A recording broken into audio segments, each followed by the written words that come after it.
बारगाह अबुल फैज़ रहमतुल्लाह अलैह की जानिब से इस साल 5वां हज़रत ख्वाजा अबुल फैज़ अवार्ड 2023 पेश करते हैं। उम्मीद करते हैं कि श्री बसवा कुमार पाटिल साहब सेहत व आफियत के साथ इसी तरह समाजी और तालीमी मैदानों में कारहाया नुमाया अंजाम देते रहेंगे।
मेरा लाइफ में भी बहुत बड़ी खुशी का बात है।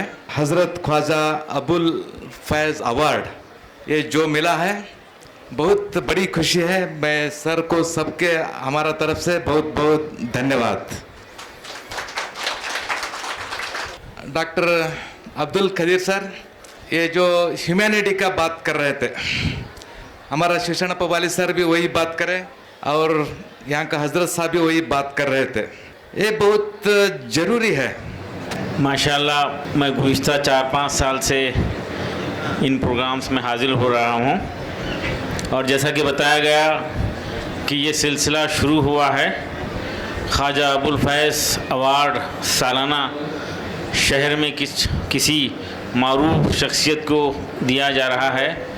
ये महज अल्लाह का फजल हुआ कि इस अवार्ड के सिलसिले की पहला अवार्ड मुझ नाचीज़ को दिया गया था और मैं उसके लिए यहाँ के ज़िम्मेदारों का, मतीनुद्दीन हुसैनी साहब का और उनके अफराद ख़ानदान का शुक्रगुज़ार हूँ।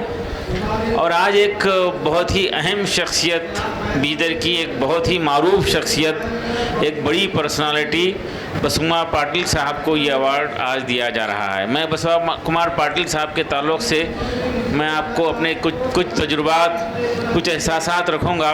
हमारा ताल्लुक़ 15-20 साल का है और हम अक्सर सोशल एक्टिविटीज़ में खिदमत खल्क़ के कामों में मिला करते थे और वो बता रहे थे कि मैं धर्म की सेवा बहुत करा, अब मुझे जनरेशन की सेवा करना है, बच्चों की सेवा करना है, समाज की सेवा करना है और एजुकेशन के फील्ड में कुछ बड़ा काम करना है। तो वो अपना घर बनाए थे। घर का इनाग्रेशन घर नहीं किए, उस मौके पर रंग मंदिर में कल्याण कर्नाटका प्रशिष्टाना नाम का एक ऑर्गेनाइजेशन बनाए और वहाँ से स्टूडेंट्स की खिदमत करना शुरू करें। कर्नाटका भर में आपका बड़ा अच्छा रेपुटेशन है। गुलबर्गे में काम करते हैं। 15-15 दिन जाकर वहाँ रहकर स्टूडेंट्स का वर्कशॉप लेते हैं। सालाना 1 महीने का वर्कशॉप होता है। गांव के बच्चों को, गरीब बच्चों को लाकर रख कर रेसिडेंशियल उनकी ट्रेनिंग देते हैं। और मुझे खुशी है कि मैं आज बसवा कुमार पाटिल साहब के साथ यहाँ हाजिर हुआ और उनके इस प्रोग्राम में शिरकत का मुझे मौका मिला। बहुत बहुत शुक्रिया। अस्सलामु अलैकुम रहमतुल्लाहि व बरकातहू।